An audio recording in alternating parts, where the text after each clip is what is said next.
ಶಾಂತಮ್ಮನಿಗೆ ಆ ದಿನ ತುಂಬಾ ಸಂತೋಷವಾಗಿತ್ತು. ತುಂಬಾ ದಿನಗಳ ನಂತರ ಅವರ ಮಕ್ಕಳ ಮನೆಗೆ ಹೋಗ್ತಾ ಇದ್ದೀವಿ ಅಂತ ತುಂಬಾ ಸಂತೋಷದಿಂದ ಇದ್ರು. ಮಕ್ಕಳಾದ ಪವನ್ ಮತ್ತು ರಾಜು ಮದುವೆಯಾದ ನಂತರ ಬೇರೆ ಬೇರೆ ಮನೆಯನ್ನು ಮಾಡಿಕೊಂಡ್ರು. ಅವರ ಅಮ್ಮ ಮಾತ್ರ ಅವರ ಮನೆಯಲ್ಲಿ ಏಕಾಂಗಿಯಾಗಿ ಇದ್ದೋದ್ರು.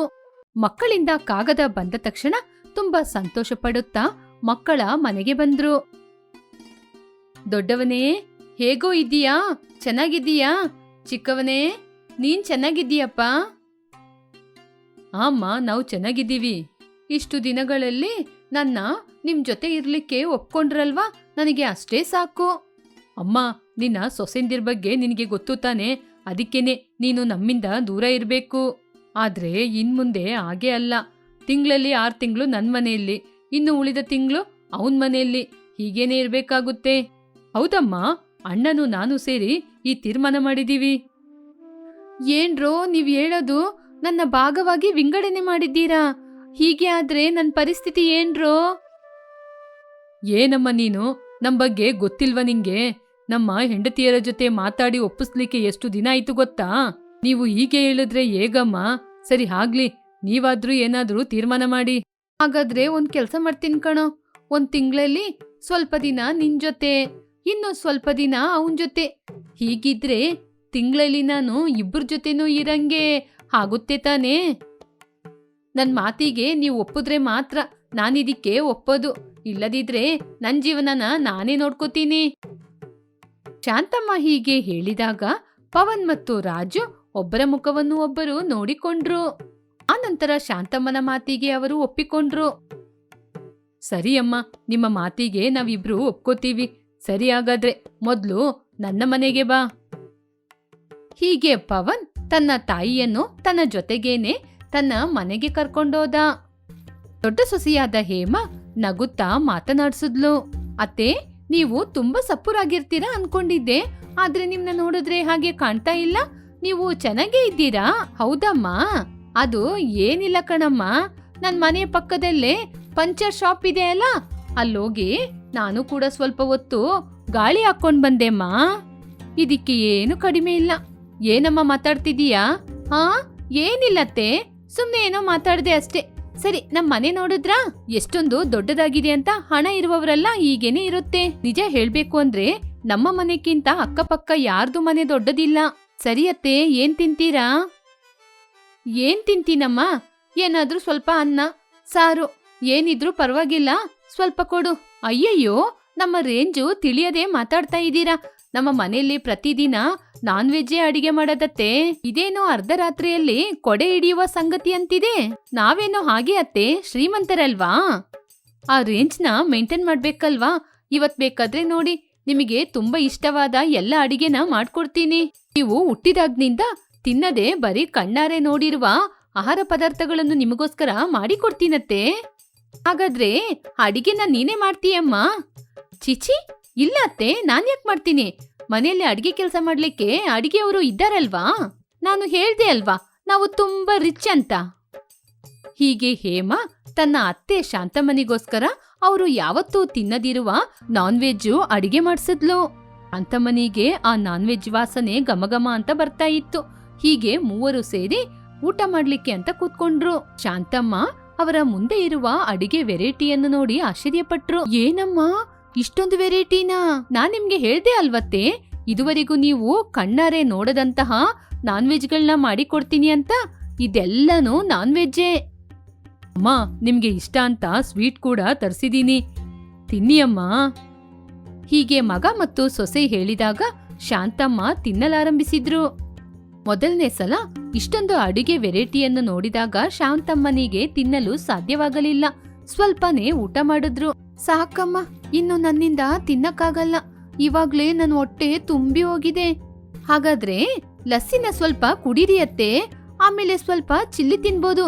ತುಂಬಾ ಸೂಪರ್ ಆಗಿರುತ್ತೆ. ನಿಮ್ಗೋಸ್ಕರ AC ರೂಮ್ನ ಕೂಡ ರೆಡಿ ಮಾಡಿದೀನಿ. ಚೆನ್ನಾಗಿ ತಿಂದು ತಂಪಾಗಿ ಮಲ್ಕೊಳ್ಳಿ. ಅಮ್ಮ, ನಿಮ್ಗೇನಾದ್ರೂ ಕಷ್ಟ ಇದ್ರೆ ಹೇಳಿ ಅಮ್ಮ, ನಾಚಿಕೆ ಪಟ್ಕೋಬೇಡಿ. ಏನೋ ಕಣೋ, ಮಗನ ಮನೆಗೆ ಬಂದ ಹಾಗೇನೇ ಇಲ್ಲ, ಯಾರೋ ಸಂಬಂಧಿಕರ ಮನೆಗೆ ಬಂದ ಹಾಗಿದೆ. ಸರಿ, ಹಾಗಾದ್ರೆ ನಾನೋಗಿ ಮಲ್ಕೋತೀನಿ. ಹೀಗೆ ಶಾಂತಮ್ಮ ಹೋಗಿ ಮಲ್ಕೊಂಡ್ರು.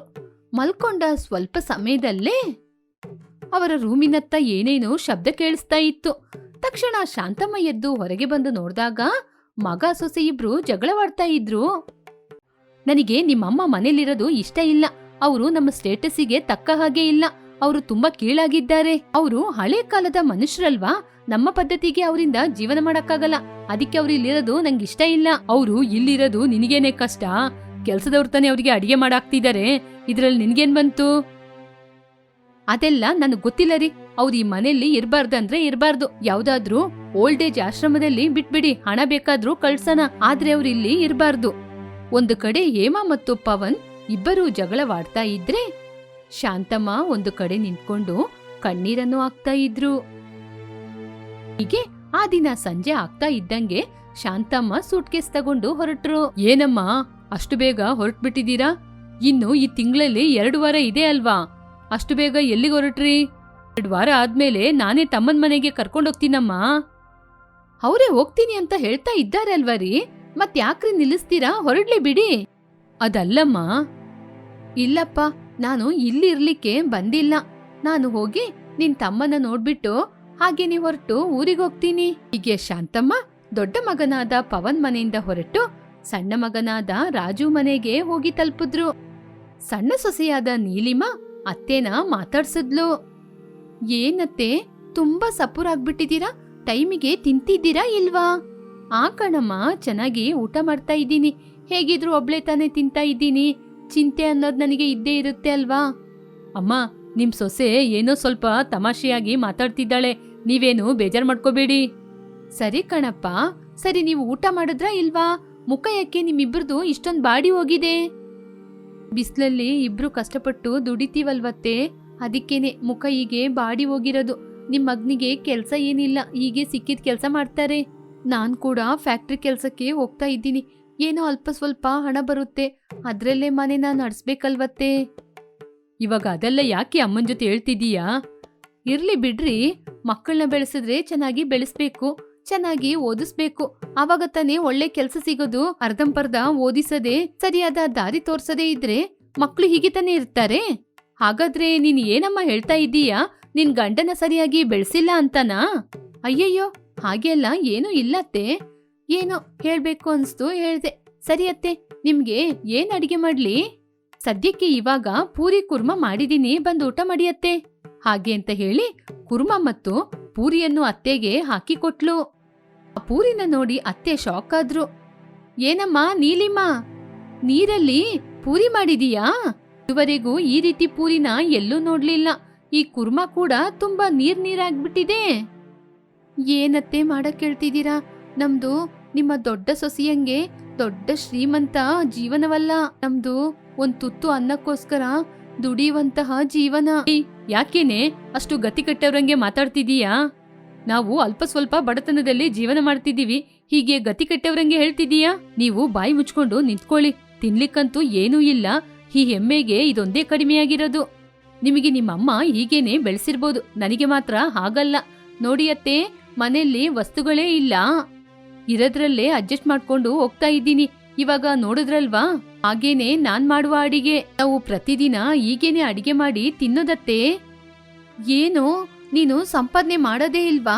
ಹೀಗಿದ್ರೆ ಹೇಗೋ? ಸ್ವಲ್ಪ ಆದ್ರೂ ನೀನು ಬದಲಾವಣೆ ಆಗಿಲ್ವಾ? ಹೇಳ್ದತ್ತೆ, ನಾನು ಹೇಳ್ದೆ. ಗಿಳಿಗೆ ಹೇಳುವ ರೀತಿ ಹೇಳಿದೀನಿ. ನಿಮ್ಮಮ್ಮ ಇಲ್ಲಿ ಬೇಡ, ಅಡಿಗೆ ಮಾಡಕ್ಕಾಗೋದಿಲ್ಲ, ತಿನ್ಲಿಕ್ಕೂ ಏನಿಲ್ಲ, ನಿಮ್ಮಮ್ಮ ಊರಲ್ಲೇ ಇರ್ಲಿ ಅಂತ ಹೇಳ್ದೆ. ಆದ್ರೆ ಇವ್ರು ನನ್ ಮಾತ್ ಕೇಳಿದ್ರಾ? ನೀವೇ ಹೇಳಿ ಅತ್ತೆ, ನಾವು ತಿನ್ಲಿಕ್ಕೆ ಎಷ್ಟೊಂದ್ ಕಷ್ಟ ಪಡ್ತಾ ಇದ್ದೀವಿ. ಇವಾಗ ನಿಮ್ನ ಕರ್ಕೊಂಬಂದ್ ಇಲ್ಲಿ ಬಿಟ್ಬಿಟ್ಟು ನೋಡ್ಕೊ ಅಂದ್ರೆ ಹೇಗತ್ತೆ ನಾನ್ ನೋಡೋದು? ಏಯ್, ಬಾಯಿ ಮುಚ್ಚೆ, ಸ್ವಲ್ಪ ಹೊತ್ತು ಮೌನವಾಗಿರು. ನಾನ್ ಯಾಕಿರಿ ಮೌನವಾಗಿರ್ಬೇಕು? ಸರಿ, ಅದು ಸರಿ ಅತ್ತೆ. ನಿಮ್ಗೆ ತಿನ್ಲಿಕ್ಕೆ ಇನ್ನೇನಾದ್ರೂ ಬೇಕಾ? ಚಿಕ್ಕ ಸೊಸೆ ಹೀಗೆ ಪ್ರಶ್ನೆ ಕೇಳ್ತಾ ಇರುವಾಗ ಅತ್ತೆ ಏನೂ ಮಾತನಾಡದೆ ಮೌನವಾಗಿದ್ದು ಅಲ್ಲಿಂದ ಹೊರಟ್ರು. ರಾಜು ಕೂಡ ತನ್ನ ತಾಯಿಯನ್ನು ಕರಿತಾನೇ ಇದ್ದ. ಶಾಂತಮ್ಮ ತನ್ನ ಮಗನ ಮಾತನ್ನು ಕಿವಿಗೆ ಕೇಳಿಸ್ಕೊಳ್ಳೇ ಇಲ್ಲ. ಒಬ್ಬರೇ ಬಂದ್ರು, ಒಬ್ಬರಾಗಿಯೇ ಹೊರಟು ಹೋದ್ರು. ಒಬ್ರೇ ಹೇಗಮ್ಮ ಹೋಗ್ತೀರಾ? ನಿಮ್ಗೆ ಗೊತ್ತಾಗುತ್ತಾ? ಮನೆ ತನಕ ನಾನ್ ಬಂದು ಬಿಟ್ಟು ಬರ್ಲಾ? ಬೇಡಪ್ಪ, ನಾನು ಹುಟ್ಟಿದಾಗ ಕೂಡ ಒಬ್ಳೇ ಹುಟ್ಟಿದ್ದು. ಸಾಯುವಾಗ ಕೂಡ ನಾನು ಒಬ್ಳೇ ತಾನೇ ಸಾಯ್ಬೇಕು. ಇವಾಗ್ಲೇ ಅಭ್ಯಾಸ ಮಾಡ್ಕೊಂಡ್ರೆ ಮುಂದೆ ಒಳ್ಳೇದು ತಾನೇ. ನೀನ್ ಹೋಗಪ್ಪ, ತಾಯಿಯನ್ನಾದ್ರೂ ಸರಿಯಾಗಿ ನೋಡ್ಕೊಳಕ್ಕೆ ಆಗಿಲ್ಲ, ಕನಿಷ್ಠ ನಿನ್ನ ಹೆಂಡತಿಯನ್ನಾದ್ರೂ ಚೆನ್ನಾಗಿ ನೋಡ್ಕೊಪ್ಪ. ನೀನ್ ನಿನ್ ತಾಯಿಗೆ ಮಾಡುವ ಪ್ರತಿಫಲ. ಹೀಗೆ ಶಾಂತಮ್ಮ ದುಃಖದಿಂದ ಕಣ್ಣೀರನ್ನು ಹಾಕುತ್ತಾ ಅಲ್ಲಿಂದ ಹೊರಟು ಹೋದ್ರು. ಪಾರಿಜಾತನಿಗೆ ನಿದ್ರೆನೇ ಬರ್ಲಿಲ್ಲ. ತನ್ನನ್ನು ತುಂಬಾ ಚೆನ್ನಾಗಿ ನೋಡ್ಕೊಳ್ಳುವ ಸೊಸೆ ಬರ್ತಾರೆ ಅಂದ್ರೆ ಕಿತ್ತು ತಿನ್ನುವಂತಹ ಸೊಸೆ ಬಂದಿದ್ರು. ಯಾವಾಗ ನೋಡಿದ್ರು ಮನೆಯಲ್ಲಿ ಜಗಳನೆ. ಅವರ ನಿದ್ರೆಯಿಂದ ಪಾರಿಜಾತನಿಗೆ ಮನೆಯಲ್ಲಿ ಸರಿಯಾಗಿ ನಿದ್ರೆನೇ ಇಲ್ಲ. ಒಂದು ದಿನ, ನೋಡಮ್ಮ ರೋಜಾ, ನೀನು ದೊಡ್ಡ ಸೊಸೆಯಲ್ವಾ, ನೀನೇ ಸ್ವಲ್ಪ ಮನೆಯಲ್ಲಿ ಸಮಾಧಾನವಾಗಿದ್ದು ಜವಾಬ್ದಾರಿನ ತಗೋಬೇಕು. ನೀನೇ ಹೀಗೆ ಮಾಡಿದ್ರೆ ಹೇಗಮ್ಮ? ಎಲ್ಲರೂ ನಮ್ಮನ್ನೇ ನೋಡ್ತಿದಾರಮ್ಮ, ಅಕ್ಕಪಕ್ಕದವರೆಲ್ಲ ನಮ್ಮನ್ನ ನೋಡಿ ನಗ್ತಿದ್ದಾರೆ. ಒಂದ್ಸಲ ಆಲೋಚನೆ ಮಾಡು. ಆಹಾ, ಈ ಬುದ್ಧಿನ ಹೋಗಿ ನಿಮ್ ಸಣ್ಣ ಸೊಸೆಗೆ ಹೇಳಿ. ಅವಳು ದುರಂಕಾರದಿಂದ ಮೆರಿತಾ ಇದ್ದಾಳೆ, ಅವಳ ಮುಂದೆ ನಾನ್ ಕಡಿಮೆ ಆಗ್ಬೇಕಾ? ರೋಜಾ ಹೀಗೆ ಮಾತಾಡ್ತಾ ಇದ್ದಾಗ ಅಲ್ಲಿಗೆ ಸಣ್ಣ ಸೊಸೆಯಾದ ರಮ್ಯಾ ಬಂದ್ಲು. ಬಂದ ತಕ್ಷಣ ಕೋಪದಿಂದ ಉಗ್ರವಾಗಿ, ಏನೇ ನಂದು ಸಣ್ಣ ಮುಖ ಆದ್ರೆ ನಿಂದು ಗುಂಡು ಮುಖ ಕಣೆ. ಏನೇ ಮಾತು ಮಿತಿ ಮೀರ್ತಾ ಇದೆ, ಮಾತ್ನ ನೋಡಿ ಮಾತಾಡು. ನನ್ನ ನೋಡಿ ನೀನು ಏನೇನೋ ಮಾತಾಡಿದ್ರೆ ಆಮೇಲೆ ನಿನ್ ಬಾಯಲ್ಲಿ ನಾಲಿಗೆ ಇರಲ್ಲ. ನನ್ನ ಬಾಯಲ್ಲಿ ನಾಲಿಗೆ ಮಾತ್ರ ಅಲ್ಲ ಕಣೆ, ನಿನ್ನ ಬಾಯಲ್ಲಿ ಅಲ್ಲೂ ಇಲ್ಲದಂಗೆ ಮಾಡ್ತೀನಿ. ಅಬ್ಬಬ್ಬಬ್ಬಬ್ಬಾ, ನಿಲ್ಸ್ರೆ ನಿಮ್ ಜಗಳನ. ಈ ಮನೆ ಸಂಸಾರ ಮಾಡುವ ಮನೆನಾ? ಯಾವಾಗ ನೋಡಿದ್ರು ಜಗಳ ಮಾಡ್ತಾನೆ ಇರ್ತೀರಾ. ನೀವಿಬ್ಬರು ಒಂದೇ ಮನೆಯ ಸೊಸೆ ಕಂಡ್ರೆ ಆ ವಿಷಯ ನಿಮ್ಗೆ ಅರ್ಥ ಆಗುತ್ತಾ? ಹೋಗಿ ಹೋಗಿ ಅಡಿಗೆ ಮಾಡಿ, ಹೊಟ್ಟೆ ತುಂಬಾ ಊಟ ಮಾಡಿ. ಎಷ್ಟು ದಿನ ಆಯ್ತು ಗೊತ್ತಾ? ಅತ್ತೆ, ನಾನು ಅನ್ನ ಮಾಡ್ತೀನಿ. ಅನ್ನ ಮಾತ್ರನೇ ನಾನ್ ಮಾಡೋದು. ಸಿಂಪಲ್ ಆಗಿ ಅನ್ನ ಮಾಡಿದ್ರೆ ಸಾಕಾಗಲ್ಲ. ಸಾರ್ ಯಾರ್ ನಿಮ್ ತಾತ ಬಂದ್ ಮಾಡೋದಾ?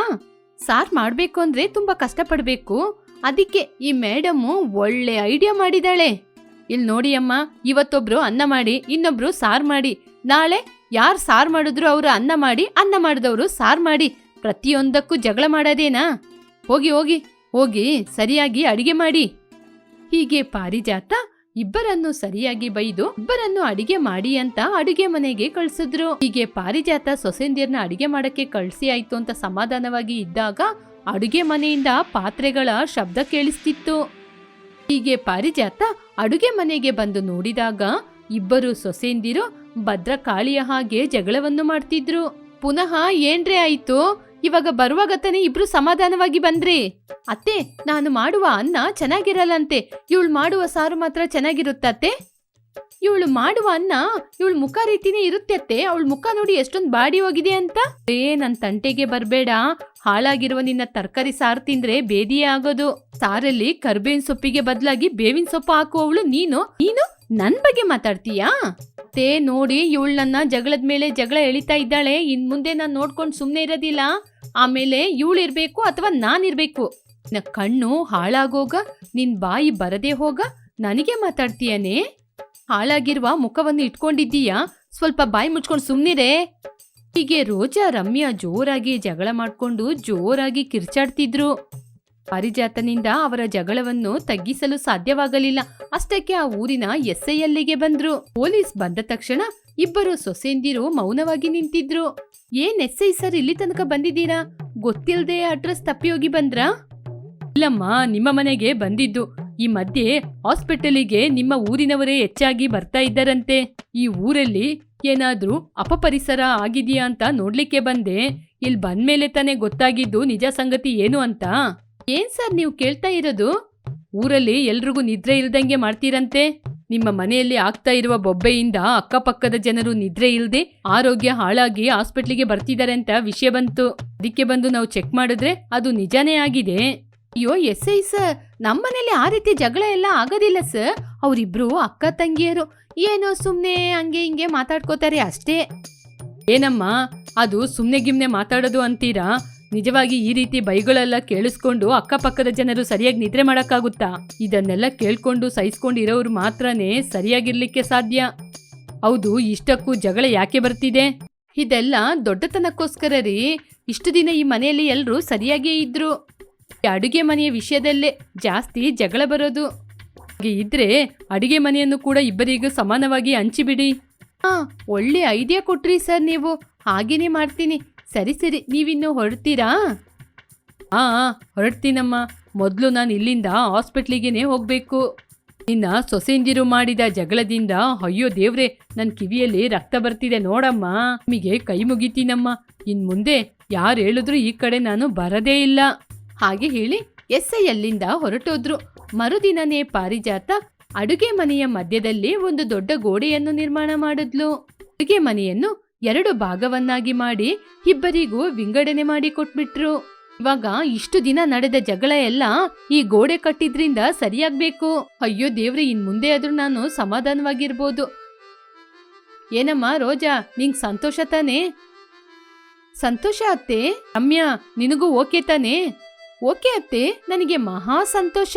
ಅಬ್ಬಾ, ಚೆನ್ನಾಗಿ ನಿದ್ರೆ ಮಾಡಿ ಎಷ್ಟೋ ದಿನಗಳಾಯಿತು.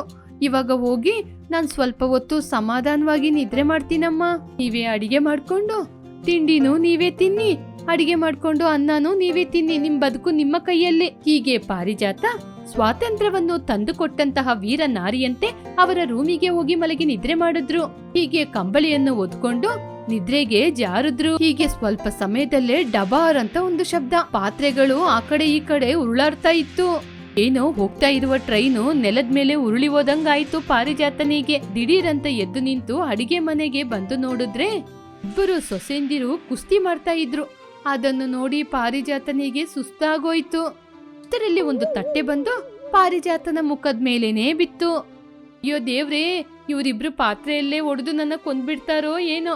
ಒಂದ್ ಕಡೆ ಊರಿನ ಜನ ಈ ಕಡೆ ಬರದ್ನೇ ನಿಲ್ಸೇ ಬಿಟ್ರಲ್ಲ. ಸರು ಕೂಡ ಈ ಕಡೆ ಬರದೇ ಇಲ್ಲ ಅಂತ ಹೇಳ್ಬಿಟ್ಟೋಗಿದ್ದಾರೆ. ಹೇಗೋ ಇವ್ರ ಜಗಳ ಎಲ್ಲ ಮುಗ್ದೋಯ್ತು ಅನ್ಕೊಂಡಿದ್ರೆ, ಅಯ್ಯೋ ದೇವ್ರೇ, ಮತ್ತೆ ಮತ್ತೆ ಜಗಳ ಮಾಡ್ತಿದಾರಲ್ಲಪ್ಪ. ಅಯ್ಯೋ ನೋಡ್ರಿ ಅಮ್ಮ, ಜಗಳ ಮಾಡ್ಬೇಡಿ, ನಿಲ್ಸ್ರೆ. ಚೆನ್ನಾಗಿತ್ತಾನೆ ಇದ್ರಿ, ಮತ್ತೆ ಏನಮ್ಮ ನಡೀತು? ಅತ್ತೆ, ನಾನ್ ನನ್ನ ಪಾಡಿಗೆ ಅಡಿಗೆ ಮಾಡ್ತಿದ್ದೆ ಅತ್ತೆ. ಇವಳು ಮತ್ತೆ ಮತ್ತೆ ನನ್ನ ತಂಟೆಗೆ ಬರ್ತಾನೆ ಇದ್ದಾಳತ್ತೆ. ತೇ, ಅವಳ ಮಾತನ್ನ ಮಾತ್ರ ನಂಬೇಡಿ, ಬರೀ ನಾಟಕದವಳವಳು. ಇದ್ರಲ್ಲಿ ಯಾರು ನಾಟಕ ಮಾಡ್ತಿದ್ದಾರೆ, ಯಾರು ನಾಟಕ ಮಾಡ್ತಿಲ್ಲ ಅಂತ ನಾನ್ ಹೇಳ್ತೀನಿ. ಮೊದ್ಲು ನಿಮ್ಗೆ ಯಾಕೆ ಜಗಳ ಬಂತು, ಏನ್ ಕಾರಣ ಅಂತ ನನ್ ಜೊತೆ ಹೇಳಿ. ಈ ಪಾತ್ರೆನಾ ನೀವು ನನಗೋಸ್ಕರ ತಾನೇ ತೆಗ್ಕೊಟ್ಟಿದ್ದು, ಆದ್ರಿಂದ ಈ ಪಾತ್ರೆ ನನಗೆ ತಾನೇ. ಆ ಕಳ್ಳಿ ಮುಖವನ್ನು ನೋಡಿ ಆ ಪಾತ್ರೆ ಅವಳಿಗೆ ಬೇಕು ಅಂತ ತಗೊಳ್ತಾ ಇದ್ದಾಳತ್ತೆ. ಯಾರ್ದೇ ಕಳ್ಳಿ ಮುಖ? ನಿಂದೆ ಕಡೆ ನಿಜವಾದ ಕಳ್ಳಿ ಮುಖ. ನಿಮ್ಮ ಮಾತನ್ನ ನಿಜವಾಗಿ ಆ ಕಳ್ಳ ಕೇಳಿದ್ರೆ ಅವನ್ ಕೂಡ ಈ ಕಡೆ ಬರೋದಿಲ್ಲ. ಇವಾಗ ಹೇಳಿ ಅಮ್ಮ, ನಿಮ್ಮಿಬ್ಬರಿಗೂ ಇವಾಗ ನಾನು ಏನ್ ಮಾಡ್ಬೇಕು? ತೇ, ಮನೇಲಿರುವ ಪಾತ್ರೆಯನ್ನು ಕೂಡ ನಮ್ಮಿಬ್ಬರಿಗೂ ಸಮಾನವಾಗಿ ಹಂಚಿಕೊಡಿ. ಹೌದತ್ತೆ, ಪಾತ್ರೆಯನ್ನು ಕೂಡ ಸಮಾನವಾಗಿ ಹಂಚಿಕೊಡಿ. ಇಲ್ಲದಿದ್ರೆ ನಾನ್ ಸುಮ್ನೆ ಇರಲ್ಲ. ಅಯ್ಯೋ ದೇವ್ರೆ, ನನ್ನ ಬಂಗಾರದ ಸೊಸೆ ಅಲ್ವಾ. ಸಮಾಧಾನವಾಗಿರಿ. ನೀವು ಹೇಳಿದಂಗೆ ಮಾಡಿದ್ರೆ ಪಾತ್ರೆ ಹಾಳಾಗಲ್ವಾ? ಸರಿ, ಆ ಪಾತ್ರೆನ ನಿಮ್ಮಿಬ್ಬರಿಗೂ ಸಮಾನವಾಗಿ ನಾನೇ ಹಂಚಿಕೊಡ್ತೀನಿ ಇರ್ರೆ. ಅತ್ತೆ, ಅದು ಮಾತ್ರ ಹೇಗೆ ಸಾಧ್ಯ? ಚೆನ್ನಾಗಿರೋ ಪಾತ್ರೆನ ಅವಳು ತಗೊಳ್ತಾಳೆ, ಚೆನ್ನಾಗಿಲ್ದಿರೋ ಪಾತ್ರೆ ನನಗ್ ಕೊಡ್ತಾಳೆ. ಅತ್ತೆ, ಅವಳಿಗೆ ಬೇಕಂತೆ ಹೊಸ ಪಾತ್ರೆನ ಹೊಸದ್ ಅವಳಿಗೆ ಕೊಟ್ಟು ಉಳಿದಿರೋದ್ನ ನನಗ್ ಕೊಡಿಯತ್ತೆ. ಅಯ್ಯೋ ದೇವ್ರೇ, ಇದೇನಪ್ಪ ಕರ್ಮ ನನ್ಗೆ. ನನ್ನಿಂದ ಈ ಮನೆಯಲ್ಲಿ ಇರ್ಲಿಕ್ಕಾಗ್ತಾ ಇಲ್ಲ. ನಾನೇ ನೇರವಾಗಿ ಪೊಲೀಸ್ ಸ್ಟೇಷನ್ಗೆ ಹೋಗಿ ತುಂಬಾ ಕೋಳಿಗಳನ್ನು ಕೊಂದಿದ್ದೀನಿ ಅಂತ ಜೈಲಲ್ಲಿ ಕೂತ್ಕೋತೀನಿ. ಮಾತನ್ನು ನಂಬಿ ನನಗೆ ಅವರು ಶಿಕ್ಷೆ ಕೊಡದಿದ್ರು ಪರವಾಗಿಲ್ಲ. ಅಯ್ಯೋ ದೇವ್ರೆ, ಇನ್ ಮುಂದೆ ಈ ಮನೆಗೆ ಮಾತ್ರ ನಾನು ಬರೋದಿಲ್ಲಪ್ಪ.